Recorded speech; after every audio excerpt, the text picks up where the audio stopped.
અને સંબંધીઓ કેવા હોય છે? 3 પ્રકારના હોય છે. પહેલા જે ફૂટપટ્ટી જેવા, તે સતત આપણાને માપ્યા જ કરે કે આને આટલું આપ્યું હતું, આને આટલું આપ્યું છે, અને અમે આટલું કર્યું છે. અને બીજા નંબરના તે સંચા જેવા, જે આપણી પીઠ પાછળ આપણા સોલ્યા જ કરે, એને આમ કર્યું, એને આમ કર્યું, એને આમ કર્યું, એમને કામ કર્યું નથી, બસ આવા.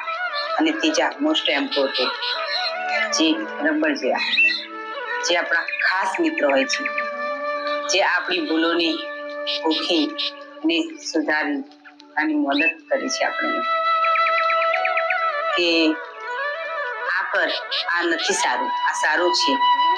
બસ આ જ ખાસ મિત્રો.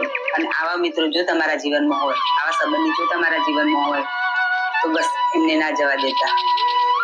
આખો દિવસ ફૂટપટ્ટી અને સંચાના જેવા મિત્રો તો રાખવા જ ના જોઈએ. હોય તો એમનાથી દૂર જ થઈ જવું જોઈએ, કારણ કે આપણું પાછળથી સોલ્યા જ કરે, માપ્યા જ કરે.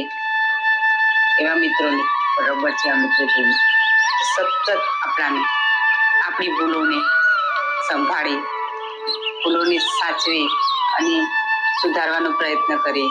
એવા મિત્રો જીવનમાં હોય તો ખૂબ નસીબદાર માણસ કહેવાય. રાધે રાધે. જય શ્રી કૃષ્ણ.